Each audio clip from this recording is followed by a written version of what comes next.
Welcome to the Coop Tank. I'm your host, Steve Cooper, coming to you from beautiful Mount Laurel, New Jersey. I'm here at SuiteRecording, and to tell you all about this wonderful studio is my buddy, Joe Gangemi. What's up, Joe? Yo, Coop. Yes, at SuiteRecording, we help brands and businesses to leverage the power of podcasting and YouTube to generate quality content, amplify the message, and expand their audience in a fun and unique way. We can help you get started from planning through to publication, and we also offer mobile recording, live streaming, and even studio design. So lots of things we can do for you. And if you're interested in learning more, you can contact us anytime at hello@suiterecording.com or visit us on the web at suiterecording.com. Again, that's SUITE. Take it away, Coop. You know, I have an all-female panel today, and then I was telling Jen, one of the guests before, why I like to do a female panel. My mom grew up in the Tacony area of Philadelphia. She was from immigrant parents. My grandfather was from what is now Croatia, but then it was Yugoslavia, and my grandmother was from Austria. And in 1952, my mother graduated Temple University with a degree in marketing. Now, back then, women who went to college, they either went to be a teacher or a nurse. My mom was the only female in those marketing classes, and she actually had a job lined up with Campbell's Soup in her senior year. So I always love the input of business. And I don't call them business women because they're women who do business. A lot of people call them business women. I love the insight because they go through different things. I mean, my mom, I imagine what she went through, but that's why I have they're not business women. They're professional, strong women who are in the business world. And my first guest from CanvasME is Jen Groover. How you doing, Jen? Good. How are you? I'm great. Thanks for coming on. And from Centri Consulting, we have Julia Brines. What's up, Julia? Hey, what's going on? Thanks for having me. Thanks. And my buddy who also does, I know from the comedy world, from High Five Performances, Theresa Hummel-Krallinger. How you doing, Theresa? I'm doing well today, Steve. Thanks for having me. So, Jen, tell us more about what CanvasME is. Well, CanvasME is one of my many businesses. I'm a serial entrepreneur, author, motivational speaker, and do business development in all ranges for a lot of different businesses. So CanvasME was a company that one of my clients started. She was restless in her career and in the beauty industry, and she saw an opportunity, and I convinced her to leave her job and take a big leap and start this company. So as they grew and really penetrated the beauty industry, they brought me on as the Chief Impact Officer to help them really grow the business, make a lot of innovative changes to the industry. And so for their company, as a Chief Impact Officer, I develop a lot of content that teaches mindset and how to be more professional in the space. And then I also do a lot of strategic partnerships for them as well. But overall, my business is developing businesses and brands to scale, often to sell. I, as an entrepreneur, built and sold a lot of businesses over my many years as an entrepreneur that I started in 1995. And back then it wasn't necessarily cool to be an entrepreneur. And now, thank God it is. Cool. That's awesome. That's always good. And now, Julia, you're new to your position. Now tell us more about Centri. Yeah, so Centri Business Consulting started about 12 years ago. A handful of former Big Four entrepreneur type thinkers started it, wanting to be an advisor to the accounting firms for their clients. So what we focus on is all the things you need to have a clean audit, have a clean tax filing, have a full accounting department if you don't necessarily want to hire those resources internally, along with some other specialty things like business valuations, forensics and litigation support. We're heavily involved in the life science, technology, manufacturing, distribution spaces. So for a life science, as an example, if you wanted to start a particular drug, research and development on it, and you needed a capital raise, we assist with that all the way through audit readiness to take you public. And of course, in partnership with the accounting firms, law firms, and advisors. Okay. And how about you, TK? Let me make sure I'm off mute here. Well, my company is High Five Performance, and I work with leaders to create places where people want to work. So we focus on employee engagement, organizational culture, leadership development, and good best practices. And as you can imagine, post-COVID, business is booming. There's a lot of work. Companies are trying to figure out, how do we create a place where people want to stay and are doing their best. So I'm riding the wave. It's awesome. I have great work, and I can't even believe I get paid to do it because it's wonderful. Well, now you all have interesting jobs, and everyone has a story. You know, like me, my story from stand-up, living in LA, coming back here and doing what I do. We all have a story and why we do it. How did you get, I'm going to start with you, Theresa. How did you get to the position you have now? What were your steps? What made you start High Five Performance? Yeah. So I was blessed. I was, my first big job was Prudential, and I stayed there for 18 years. And when you work for a company with a brand like that, with an infrastructure like that, you learn amazing best practices, right? So at the end of 18 years, I knew I wanted to go out on my own. I enjoyed my corporate time, but I was ready to go out and share what I had learned with the world. 22 years later, I'm still doing it. So how did I do it? I made a lot of friends. I did a lot of networking before I left. So if you're going to start your own company, I got to be honest with you, if you don't know people and they don't know you, it's going to be hard. So for probably about 5 years before I left Pru, I was making a lot of connections. And I was also building, well, now we call it building our brand. Back then it was kind of building your reputation. But you got to make sure people know what you're good at, and that you can be trusted, and that you're fun to work with, and did all of those things. And hard to believe it's been 22 years. I mean, most businesses, and I'm sure the other folks on the Zoom know this, many new businesses do not last. They just do not last. So I'm just very, very fortunate to be where I am, and still doing work, getting work. How about you, Jen? Because you wear like 37 different hats. As you said, you're an author, you're a speaker. I mean, you do a bunch of stuff, but you don't wake up one day and become an author. You know, it's just, unless, you're a genius and you're writing from when you're like 8. But how did you get to where you are now? Because you are, in what they can say, you're considered an influencer. How did you get to where you are? Well, like you, I had a very strong mother, and she was a trailblazer in the 70s. Well, I was born in the 70s. Before me, she was a trailblazer too, but she was running campaigns for politicians in the 70s, had a TV show, and was doing things that women back then didn't do. So in her TV show, she would have a lot of conversations around mindset and what makes somebody great. And I believe, looking back on my life, sitting in the TV studio, not happy, by the way, sitting in the TV studio, I wanted to be out playing with my friends. But she would have legends on, like Steve Carlton and Tug McGraw and Ron Jaworski, and people that other people admire, having these conversations. And I believe that really stoked the fire of curiosity and desire to not have mediocrity in my own life. And again, then I didn't know that, but looking back, I believe that's a big part of why I went on the path that I did. I started my first business right out of college in 1995 in the fitness industry. The industry was brand new back then. When I told my dad after graduating college I was going to the fitness industry, he was like, what is that? Like, that's not even a thing. And I became a national level fitness competitor.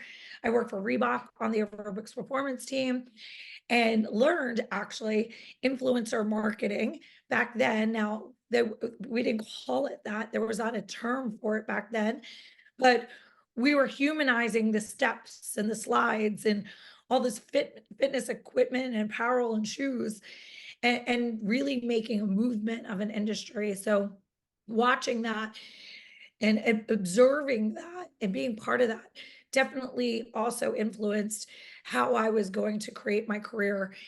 And back then I was surrounded by authors and speakers, and it became normal. Like, you just become an author. So then I moved to QVC and did a lot of brand development with other brands, and then my own brands on QVC. And my mom used to say, when you're around bad behavior enough, it becomes normal.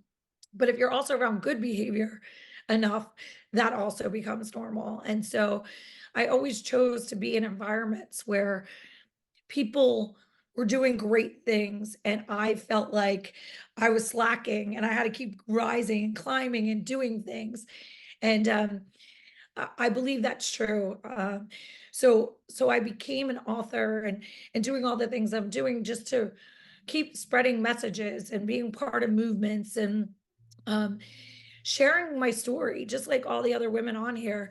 You take your life experiences, your bumps, your bruises, and the successes, and you share them with other people to help inspire or keep people from making the same mistakes. And as an entrepreneur, I made plenty of mistakes. So I try to help people not make those mistakes and aspire for greatness, whatever their potential is, to aspire for that for themselves. Okay. And how about you, Julia? Because, I've known you from different positions. You're with a new position. But how did you get to where you are and what you do? Yeah, so my family came from a background of service, so military, police, voting booth workers, things like that. And because of it, I always wanted to leave whoever I met, whatever I touched, better off in some direction, whether it was just an inch or if it was extremely better off after I helped them do whatever it was. So they called me and my family the fixer. So I went into banking because I had a family and I needed set hours, and I was in banking for 16 years. And like Theresa and Jen, grew my network through all the service communities and organizations by giving back to the towns that I worked in, giving back to larger organizations, things like that. And then got tired of we'll call the corporate world, and wanted to do more with privately owned companies and help them kind of get out of lack of good vendor management. So went into private equity, then into the accounting professional services industry. And it's really my passion to work with business owners, entrepreneurs, now publicly traded companies, to have a global perspective come into the conversation. So, as a business owner, there's always problems. You always have a list of to-dos, what keeps you up at night, all the things you have to have your hand in to get where you need to be. And then my perspective is looking at all the things, the global perspective, and getting it out of the weeds, so that as an entrepreneur, you can have that vision and take your company where it wants to go, and fill the weed positions and all the things that have to be done daily with the people that have those capabilities and should be doing them, and allow the business owners to grow the companies and get out of the office. Okay. So now I'm with Centri and doing that. And just like Theresa and Jen said, you have to have a network to be able to go to that level. We're a global national company, and being able to bring that perspective to business owners is a passion of mine. Okay, so you all have a good track record. It shows you're doing something right. I want to ask you, and we'll start with you, Jen. What motivates you? That's no one really asks that question. You see the bullshit people post on LinkedIn, telling you this and this, and, oh, you got to do this. But when push comes to shove, like me, I really don't have a lot of motivation. I'll be honest. I get my guests. I'm going to, whatever. It's a bad bomb, a procrastinator. But what motivates you, Jen? 2 college tuitions right now. Just kidding. It is legit, but, I mentioned when I was explaining how I got into entrepreneurship and my mom's story, and I, as a kid, developed this fear almost, or just not disdain, but unsettled feeling of mediocrity for myself. And that then makes you become fueled by productivity, fueled by crossing off things on your to-do list, fueled by your goals being succeeded. And so that motivates me. I always create audacious goals, and I create my daily to-do lists, and those daily to-do lists lead to the monthly goals and the yearly goals. And I really love succeeding. I love productivity. I love feeling purposeful. And that's what motivates me, is that sense of purpose and feeling like I'm doing something impactful in the world. And with my clients, when I'm setting up a deal for them or a introduction for a strategic partnership, I take that success for them personally, like for myself as well. And so I actually probably use that as even more fuel than I do for myself and my own desires to see them win and succeed. So um, ultimately it's that sense of being purposeful and having a clear vision of what I want to do in the world that keeps me motivated. And people always joke about, when you retire, and I always say I don't think I'll ever be able to retire. Like I will always be doing something. That's cool. That's cool. Well, how about you, Julia? What motivates you, Julia?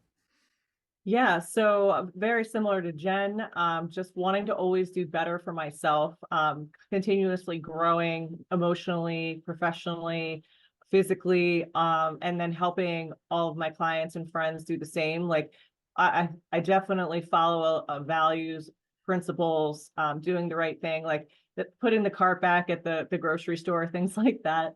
So that's my motivator, to just continuously do better, not thinking that you're ever perfect, not judging those who, maybe farther behind you, or being jealous of those that are ahead of you, but honestly, just being as humble as possible to just get yourself to where it is that you're content with your life, and then help those along the way doing the same. I feel like our society, and the business community and, social is very judgmental towards everyone, not just certain, minorities, but, everyone, and just trying to be a sounding board for those things and get you through with the right resources to what you need to be successful. It's funny you brought up how people look at people. I always said I would rather have a beer with a dishwasher who has an integrity than a CEO who's full of shit. I mean, that's just my view. Theresa, what motivates you? I think it's I could see over my corporate years, we spend a lot of time at work, a lot of time at work. And some people live for the little bit of time they have after work as if they're putting their life on hold until they get that little bit in the evening and maybe some vacation time and weekend.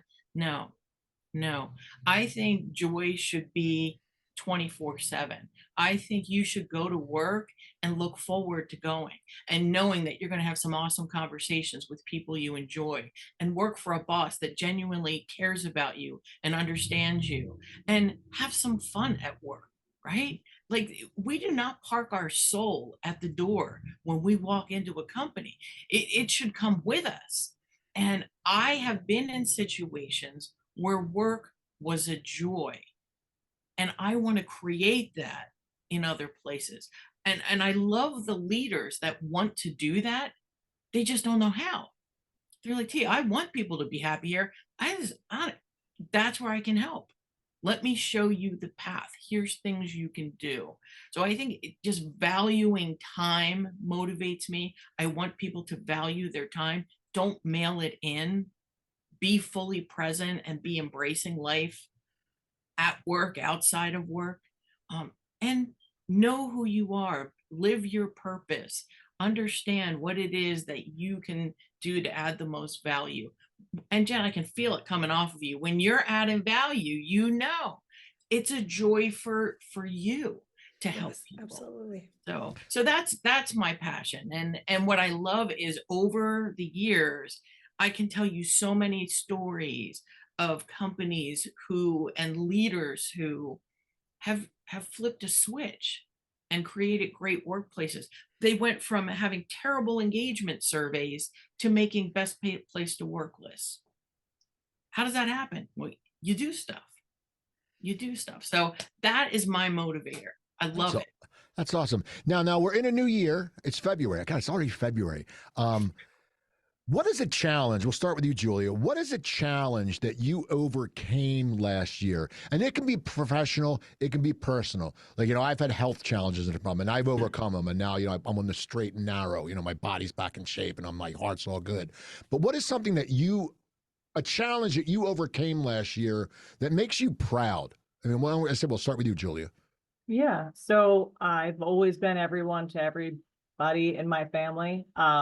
So it was being able to set the boundaries successfully with, delegating to the right people in my family so that, I could have a work-life balance. And very much like Theresa, I love where I work. The places I've worked, I've only had one bad experience with bosses. So the energy I get from being there and loving what I do is great. And then also with my kids and their demands and things like that. But it was basically being able to not have to be everything to everyone or believing I had to be because others either couldn't or wouldn't do the task at hand. And I was successful in changing that in my life last year. So that to me, even though it's personal, it does affect work, was really great. And actually learning how to say no to things, and not having to be, yeah, I can go, sure, that kind of thing. So it took me a long time to do that because I didn't want to disappoint anybody that meant something to me.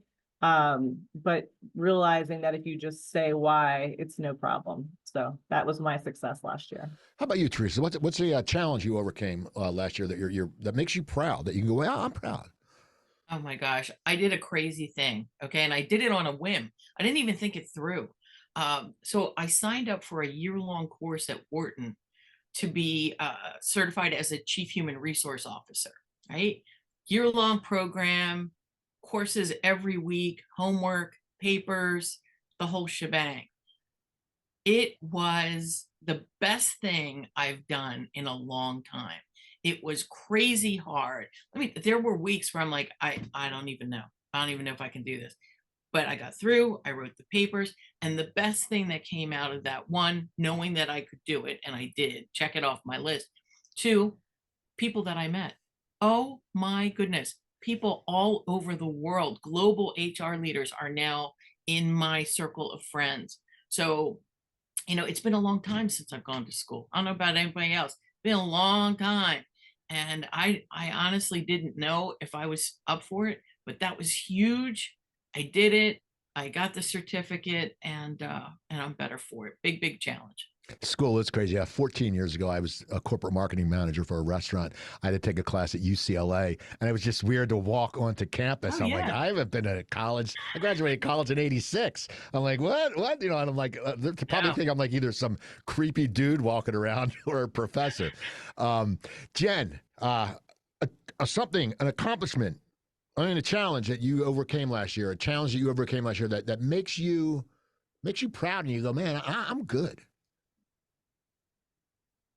I would say it's, my kids are sophomores in college now, and that year last year was new for me. I went from 2 kids at home to no kids, and it was really like mind blowing at first. Like, wait, what? I don't need to like get home and make dinner or have lunches ready, or what do I do with all this new free time? So I jumped back into some of the things in my career that I was doing when they were younger. And then in their, last years of middle school and high school, I dialed back to be more present. Bigger kids can have bigger problems. And one of my mentors told me early on, race now in your career. And so when they're in middle school and high school, you can be more present. So I heeded that advice and I wanted to be around for all of their things and be the mom driving everywhere and hearing the conversations in the car. So last year I took on some new clients that were in industries that I hadn't been a part of yet. And there's bliss in ignorance, in the sense that sometimes it's good to have a perspective of things when you don't know too much and you're not jaded by it's done that way. Everyone does it that way. But then there's also this like feeling where it can make you a little unconfident of, well, I don't know this industry that well. So last year I was feeling that in some of the different clients and situations that I had. And, you know, it makes you kind of want to pause and go back to that little kid self and be like, can I do this? What made me think I could do this? And pushing through that, it is invigorated me and my career and my passion for life more than ever. Learning new things and being a part of things that I didn't know before, and being curious and willing to be a sponge and learn. And so when you're, I'd say the advice of all of that too is, when you're getting into a new place or phase or situation in life that you're unsure and don't know, is a massive opportunity for growth. And while it can be scary, it's equally, if not more, invigorating to your life and passion. And I believe when you grow, you're happy. Happiness equals growth. And so staying in a place of growth to create happiness is the biggest takeaway from all of it. Okay. Well, now, we know some challenges you overcame, and you all seem like people who write down goals. I don't. I might write a list, but I'm not a goal writer. I have it in my head. Like I've been working on 2 books that are all in my head, but I haven't sat down and written. I'm like, gee, why don't I just sit down and write it? And you, if you know, all of you, if you write, you sit there and you go, oh yeah, I'm going to write, but you start cleaning your desk. But then when you actually start writing, you love it. But it's that thing. I'm like, oh, you know what? I'm going to go to the grocery store instead of writing a chapter on this book. But what is one goal? We'll start with you, Theresa. What is one goal you've made for yourself in 2024 it's very important to you? One goal. Oh my gosh, Steve, you already touched on it. And like you, I've had this book for years. I actually wrote this book 3 years ago. It's written, dude, written. It's there. And I sat on it. So this year, and I knew I couldn't do it by myself. That's why, as you were talking, Steve, I'm like, I'm going to follow up with him because I'm going to make sure he gets that book. You cannot do it by yourself. At least I couldn't. So I reached out to, there's a gentleman down in North Carolina. His name's Eddie, and he is a book publishing partner. So he takes you through the steps to make sure each thing is done, introduces you to the people who helps you get it. Like you need an editor, a proofreader, I need a layout person. He knows all those people. It will get done this year. Steve, next time we talk, next year, we'll be on a podcast together. That book will be published. And the book is called, well, the name might change, but it's about managing your career for life. So it's from graduation to grave. It is, you will always have work if you do these things. So that's my goal for the year. Get that book out and help people with their career. It's good. I'm actually going to do a quick plug. I actually have a book, people. It's a cookbook I wrote 10 years ago. It's called Stop the Salt, and it's low sodium cooking for one without killing yourself. It's when I was single in LA and I had congestive heart failure and I had to change my diet. So you can go on Amazon. I make like $4 a month off it. It's a bestseller, people. $4 a month. And I got 1 3-star review, and I wanted to write the guy and shut up. Anyway, Jen, a goal for you, for one goal that you're looking forward to in 2024. So it's a somewhat of an indirect answer, but for all of my clients, one of my main roles is strategic partnerships. And so for each one of my clients, I created a goal, a really audacious goal for each one separately. And it varies depending on industry, of how many new deals I was bringing them and creating for them. So obviously that adds to my bottom line and livelihood.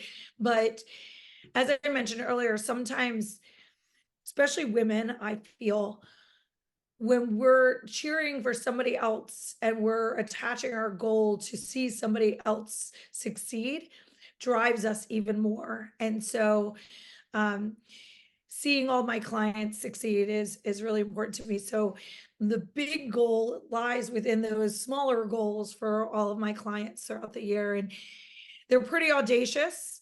Some of them might even be a little scary, but it's very exciting.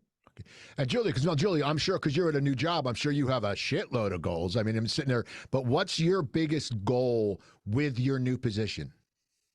Yeah, with my new position, I mean, the goals are probably 10 times higher than what I've been in for a couple of years. So it's a whole new thing, and I'm energized to meet them. But similar to what Jen said, I'm overseeing a couple of divisions where I'm helping each of the transaction partners build their books, like by pulling my partners and client base in. And so I'm going to find success in helping them meet their goals. And then on the other side, like Theresa, I want to sign up for the Wharton School and do the Executive Leadership MBA program. So those two. That's awesome. Now this one, and I'm going to bring this up because it's an all-female panel. And I'm going to start this by saying I'm not a Swiftie, but I like Taylor Swift. I actually read Taylor's version the other day. I'm a big backer of her. It's funny. I just found out a buddy of mine used to babysit her. He's friends with her dad. They live next to each other in Seattle City. And, she's really fascinating what she does. I mean, the women are watching football for her. There's classes taught about her. She gives to charities and doesn't blow her own horn. And she's great to her fans.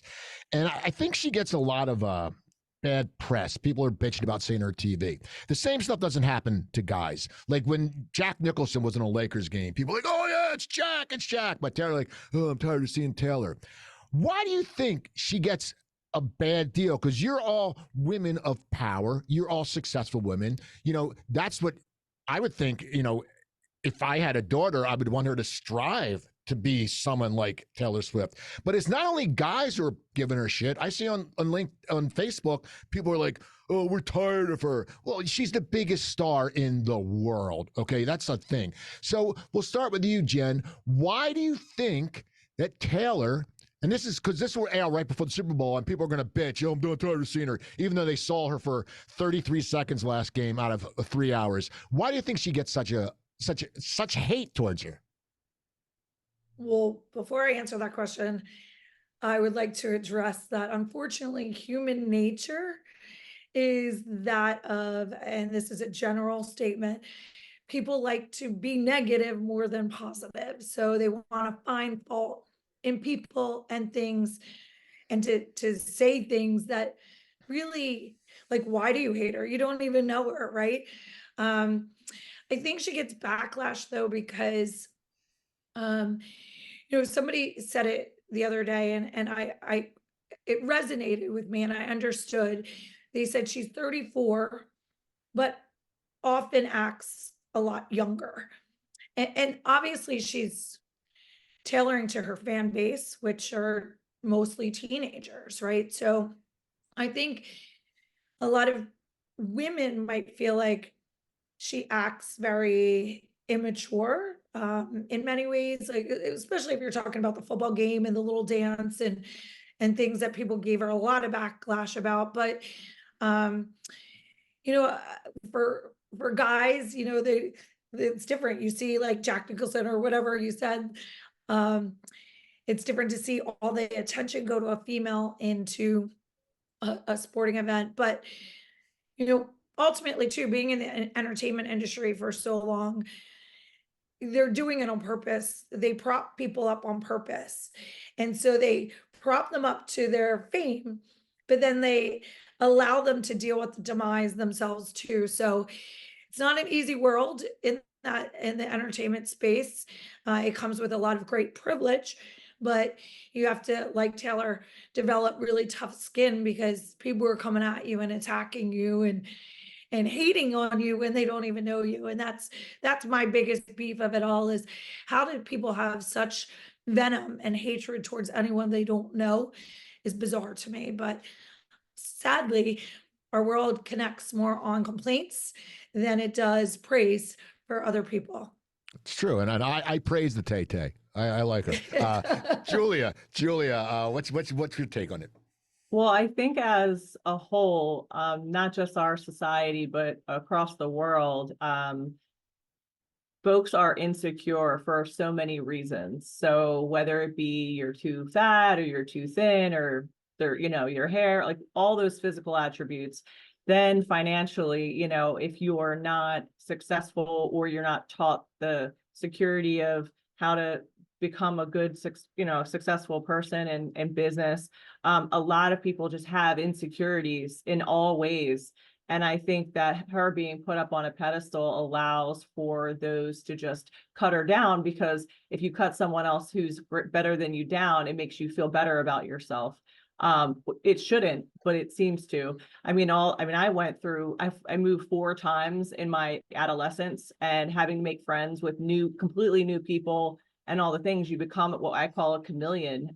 You blend into whatever situation you're in the communities you're in. And she stands her ground. She is who she is. She works hard, and she, like Jen said, she caters to her crowd, but she does good. Like, she does so much good, and she's, been successful at a young age and came from a good family. And so I'd say the majority of the world doesn't have the resources that she did, and it makes it, the insecurity just comes out. So I'm a huge supporter of Taylor Swift, and I think she's a very strong woman. But I think our society plays on it, and it allows for that kind of talk because they're not supporting the world. As you can see in our current situation in the United States, their American citizens aren't even being, valued over non-citizens. So it's a very interesting time. And I think just people like to have something to complain about because they can control that. How about you, Therese? Yeah, it hurts my heart to watch this, I have to be honest. And certainly on social media, and Steve, you and I are connected. I can see on Facebook everybody, giving their opinion about this. But I think it goes back to, there's something I learned probably 20, 25 years ago. I was part of a women's leadership group in New York. And one of the things they talked about is how for years and years there was an old boys network, and the old boys network helped each other. And there really wasn't an old girls network, which is why this woman founded, it's a group called Women Unlimited. I know it sounds like a brothel, but it's not. It's actually a very reputable leadership development program. So the woman who founded it was one of the first executives in a rental car company. So she kind of made it to where she needed to be, and she wanted to show us. But she said sometimes women were like crabs in a basket, and when a crab starts to get to the top to get out, others pull them down. And I never lost that visual. And I thought, oh my God, I am not going to be somebody who pulls someone else down. I'm going to be someone who pushes them over the top so they get where they're going. But I think that crabs in a basket metaphor is still alive and well. Here's this woman that is successful beyond success. I mean, beyond our wildest dreams. And it's like, we got to pull her back a little bit. And it's sad. It's sad. But it is a reflection of society, and it just really hurts my heart. She's beautiful, she's talented, she's wonderful. Go Taylor. It's funny you mentioned the women's network, and that brings me into my next question. See, segues, people. It's all about segues. It's 2024. We all know that, and we all network a lot. We get out there, and I still, I'm not, but I'm part of the demographic in networking as the creepy old guy, okay? Because there's still a boys club out there, okay? Luckily, I have a beautiful wife, so people know I'm not trying to hit on them. I'm not a creep, okay? And do you think there's still a guys club out there, and what can women do to change it? Because, I'll be honest, it bothers me if I'm at an event and just call me old fashioned if someone goes, oh yeah, that girl's hot. Or I see like some guy with like some really taking a picture with some really good looking young girl, thinking like people are going to think, ooh yeah, she's into you. And they aren't. They're like, you could be my grandfather for Christ's sake. But do you think there's still a guys club out there? And what can women do to break it down? Because I still see it. And we'll start with you, Jen. Do you think there's still a guys club, like the cigar smoke, chicks? Do you still think there is that mentality? And through your years of networking, has it at least decreased a little bit? Honestly, I feel like I figured out early on in my career how to be part of it and not alienate myself by a perspective that kept me out of it. I was a tomboy growing up. I played sports. I played with all the guys in the neighborhood more than the girls. So I could, and in high school, like I hate drama. I don't like girl drama when you're in high school and things like that. So I stayed away from it. And I was the girl that became friends with a lot of groups, but never infiltrated in one space too long because then drama ensues. So I would always hang out with the guys. I mean, when all my guy friends started getting married because I couldn't be a groomsman, I was the reader in all of their weddings. So um, I never really felt that way. I think because I was always like one of the guys as a girl growing up, and I think when you think that way, when a woman is entering a corporate world especially and thinks that way, you get in your head and you create this energy or this wall or barrier, and not even know. A lot of times women don't even realize they're doing it, but it's this like defensiveness that makes them less approachable. And I talk to young women about it all the time, because if you're thinking this, you're going to project an energy around it. So um, you know, in my career, actually, sadly, more women have kept me from my success than men have. And so um, I think that it's morphed really, and a lot of women who are successful figured out how to coexist and not let that be their mental barrier.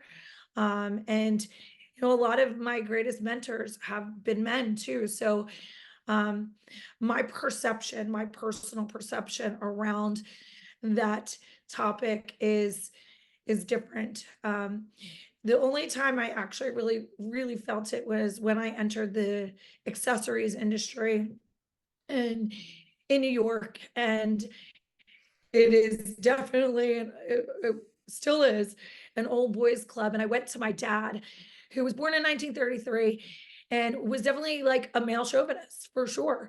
So I went to him and I said, how do I school you? Like, how do I get over on you? And he gave me advice, and I was young at the time, and basically he was like, you know, you don't, what happens is sometimes women try to prove too much in those circles, and instead, like, just kind of fly under the radar and outwork them, and your goals, your success will show them who you are and your character. So keeping your word and following through and outworking other people, those are the things they're going to see. So but yeah, like I said, when I encountered it early in my career, I went to the source and said, how do I navigate you in this world? Okay. Now, how about you, Julia? Do you see it out there? I definitely see it out there, but I'm similar to Jen. I grew up in Maine, and so tomboy, out and about on four-wheelers and dirt bikes, and the majority of the people I was with were men and boys. And I also kind of run the other direction from drama, and I actually have more guy friends than girlfriends for the same reason that Theresa said. I've had more women try to keep me down than men in my experience. But the situations I would get involved and I would have where there was a male chauvinist and things like that, I didn't come in, as a dominant. I just had conversations, slowly outworked, infiltrated from the ground up, not the outside in, and it works fine. And I don't treat women and men like women and men. I treat them as humans, and I don't like say, oh, well, you're in this group or you're here and I have to treat you this way. I just treat everybody equally and have intelligent conversations across the board, and it's fine. I also became really good at, and funny, I talked to my dad about this too, when there's a lot of the older generation that'll just say things and they don't realize that it's even wrong, because that's how they grew up. So I learned how to combat it, where if somebody came at me in the wrong way, I would, easily combat it and have a conversation that wasn't passive aggressive, that wasn't, heated. And then they're very much enlightened by the conversation, and it made for the better. And as well as the men that are coming up and, that are our age, they're different. They're just different now, which is nice. So in my perspective, that it's definitely changed. But again, it is your mindset on how you walk into the situation. Okay. How about you, Theresa? I'm going to look at this from two perspectives. First perspective, corporate America. Is there still a boys club? Kind of. But what I find now, it's more of an influence club. So there's people who have means, who have influence, and you're either in the club or you're not in the club, or you're in the fringe wanting to be in the club. So that is impactful. And I think generationally, and Julia, you started to lean into this, generationally, we're starting to get to a place where it's not an old boys club. I mean, even just the games we played as kids, when, back in the 60s and 70s, we play house, we'd play Barbies, right? As women, men would play sports. The goal of house and Barbies was just to be nice to each other and collaborate. The goal of sports is what? To win, right? So we get into the working world having learned how to live our life through play, and it was very different what our goals were. Now, boys and girls are playing the same games. They're playing video games. They're both playing sports. So we're starting to shape our people in the workplace through play to be more equal and see each other as equals. Now I want to look at the comedy world, Steve. I'm going to look at the comedy world because I got to be honest with you, we have not made as much progress there. I have still, within the last 5 years, I got a call from a booker. He says, look, I don't typically book women, but they requested you. And I thought, well, that's just lovely. But Steve, we're still facing this in comedy. I forget where I got this data, 13% of paid comedians are women. 13%. Why? Because it is still not a world that welcomes women. Women comics are still fighting. So we gotta make our way, even though we're very funny. I will say something about that, though. When I was in LA, I had a weekly show called Cooper's Angels, and I only booked female comics. Oh, Steve, Flappers Comedy Club in Burbank. They always screwed it up. They'd write on the sign, Cooper's Angles or Cooper's Angeles. I'm like, you can't get angels right? It's not a tough word. So I met you all through networking. You're all good networkers. Julia, what makes you a good networker?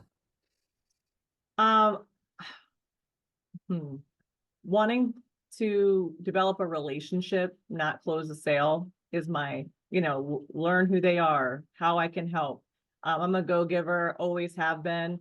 Interestingly enough, on our previous topic, I just got invited to a men's only networking group that they're opening up to women now. So on the whole, evolution of that, it's kind of great, but it's really just follow-up, relationship, how we can help each other. We're all trying to grow and do better. So that's what I think makes me a good networker, and always trying to connect people who may not know each other as a mutual, beneficial relationship.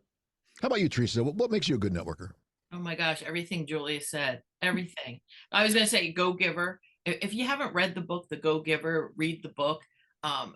Being a person that is focused on making other people whole, getting what they need, making the connection for them is so joyful. And it's like a boomerang, right? So you put it out there, you're throwing this love out there and this connection, it comes back. And you don't do it for it to come back, but it always does. And if you continuously every day make a good connection, give a good piece of advice, lift somebody up, whatever it is that you do, you are building this pot of amazing energy, and it always comes back. So that's same philosophy as Julia, go-giver. How about you, Jen? Well, not to sound like a copycat, but I definitely want to echo everything that Theresa and Julia said. But in first grade, I was tied to my chair with yellow yarn. The memory is still clear as it was that day, by Sister Elizabeth, because I was roaming around the classroom, curious as to what everybody else was doing. And Sister Elizabeth kept me there until my mom picked me up from school. And Sister Elizabeth thought I was going to be in trouble by my mom, but I learned a very valuable life lesson from my mom to Sister Elizabeth that day. And my mom said to Sister Elizabeth, she's curious and she likes to connect with people, and that's one of life's most important skills. And I want her to be flourishing in that and not having it squashed. So that seed was planted very early on, and thank God it was my nature to be curious and connecting with people, building, like Julia said, relationships, and like Theresa said, connecting people. I love, like, I get a high off of connecting people. I mean, I love it. And it's funny because it's an abundant mindset. It's not a transactional mindset.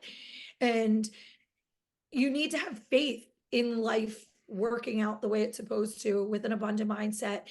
And it's funny, through the years, how many girlfriends have said to me, don't you hate when you introduce people and they kind of like go off and do their thing without you? And I'm like, no, I love it. I don't have enough time to be overly obsessed with what everybody else is doing. If I connect people and they go become best friends or do a business deal together, like, that's awesome, because it's karma and it will come back, whether it's through them and whether it's not, it still comes back around. And it's very intentional. I pause in my life and think about, who didn't I talk to for a while? Or if somebody pops in my mind, I have a rule with myself to reach out to that person and just say, hey, how you doing? Just wanted to check in.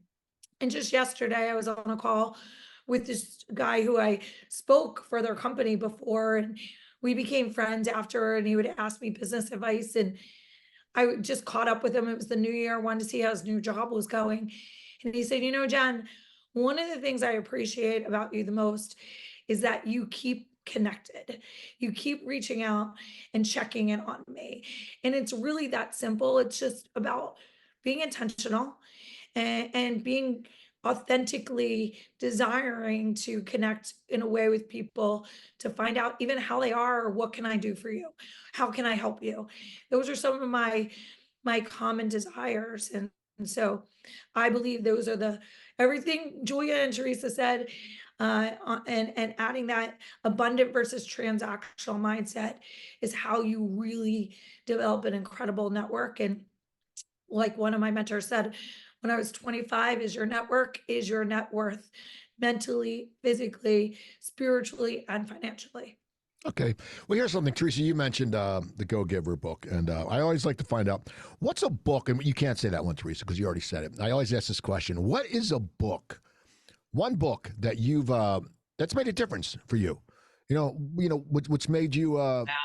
What's one book that, and I don't read business books, like, I mean, I read like Motley Crue, The Dirt, and stuff like that. I have no interest in business books, but what I'm being honest, but I can tell you're all very well versed in books. You look like the business book reading crowd, which is a good thing.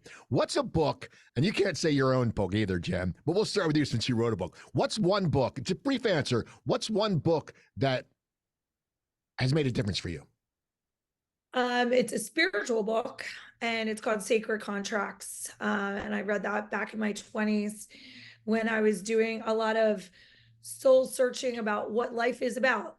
And it's a very deep book, but it was very profound and influential in a lot of as a precursor to a lot of the books that have followed in the 20 some years after that. Okay. How about you, Theresa? Also a spiritual book. And I love the book that you picked, Jen. I've read that too. It's awesome. This book introduced to me by a friend, oh gosh, maybe 25 years ago, called Discover the Power Within You. Discover the Power Within You by an author, Eric Butterworth. I don't even think he's still around anymore, but it talks about we have what we need within us to make great things happen. And, certainly growing up in a faith that kept telling me that I was not worthy. We would actually say, I am not worthy. This book shifted that mindset for me to say, I am worthy. and we're all worthy. So The Power Within You, Eric Butterworth, big shift. Awesome. Right. Cool. How about you, Julia? So many books. The one that's top of mind is something called The Power of Moments. It focuses on being engaged, being present, making a seamlessly remedial situation remember, like where people will remember it, and just being just with them when you're talking to them. And for personal, business, any kind of relationship, that really resonated with me because we're in this society of electronics and texting and emailing and taking photos the whole time that you're in, any kind of situation. And it really changed that whole mindset of mine to just focus on the moment at hand and make it as great as you can. Okay. Well, here's my final question. I always ask this, and I want to hear your answer because I'm very interested in it. Let's say you meet someone who's I don't think about getting out of high school, getting out of college, changing jobs. They could go to trade school. And as my mom would say, they're bright-eyed and bushy-tailed. That was her saying. They're bright-eyed and bushy-tailed. Be bright-eyed and bushy-tailed, Stephen. What's the advice you give them? How should they navigate conquering and just getting involved in the work world, the workplace? What advice would you give to them? We'll start with you, Jen. What advice would you give to someone who comes up to you and goes, Jen, how do I succeed? How do I put all this shit together? What would you tell them? Well, there's a saying that is a big part of my first book that I live by is have more fear of regret than failure. And if you live with that premise, you'll take chances. You will face your fears. Even when you're not confident, you'll move forward. You'll realize, and for me, it was a moment where I wasn't living to my potential and my kids were very little. And I was sitting literally on a rocking chair on my front porch and reading a magazine that had a story about these guys that had very successful idea. And I had an idea just like that. And I didn't proceed with it. And they were making hundreds of millions of dollars with it. So that pit of regret at that moment was so profound that I never wanted that pit of regret ever again in my life. And I realized that if I had more fear of that regret than I did of actually failing, I could take on anything that would be an obstacle or fear. And so that's one of the most profound realizations and pieces of advice I give everybody. Okay. How about you, Julia? So I do this a lot. And one of the things I always say is figure out something that you truly love, whatever it is, and then focus on monetizing it for work. And a lot of that is soul searching. Like I'm going through it with my older daughter right now, kind of figuring out what she really is passionate about, because I came from a school where it's like, get a job, do this, and it really had nothing to do with what I liked, And I feel like if you are into it, personally, what Theresa says, you'll enjoy it the whole time you're doing it, whether you're working or being in personal or social situations. So that's one of the things I tell the young kids that graduates that I meet. How about you, Theresa? I think it's always learn and grow. Like you're never done. So when you work in a corporation, and those of you that have, this, we usually have this thing called a professional development plan, right?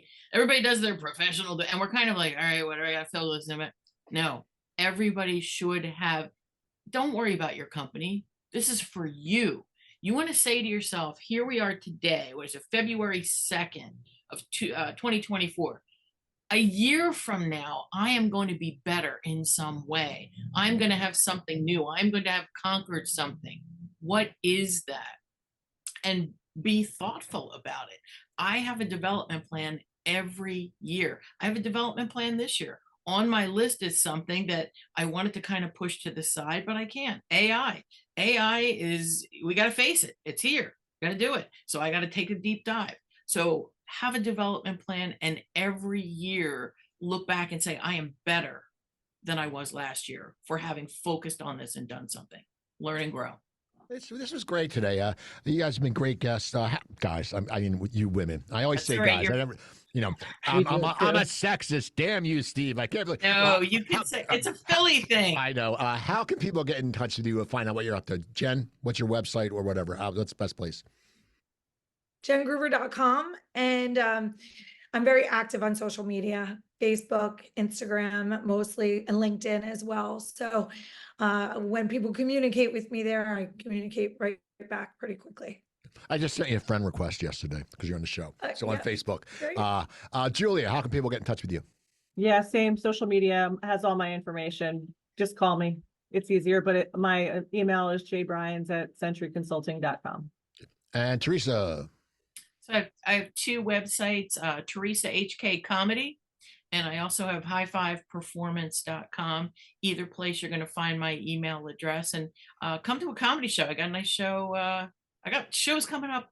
I'm doing more comedy, Steve, now than I have in my whole career. It is crazy. But go out to Theresa HK Comedy, grab a show if you're local, and come out and see me. People, and also you can reach me at the Coop Tank at yahoo.com. If you're interested in advertising, hit me up. It's sponsor for the show. I interview shakers and movers in the business world, and a lot of people who watch the show and listen to it are also shakers and movers. So it's a great way to get your brand across. Also, go to my celebrity interview website, coopertalk.net. I'll be posting. I just had one of the stars of the first season of Reacher on, and next week I'll be posting Artemis Pyle, who was a drummer for Leonard Skinner. I've done 995 episodes on that. Follow this show.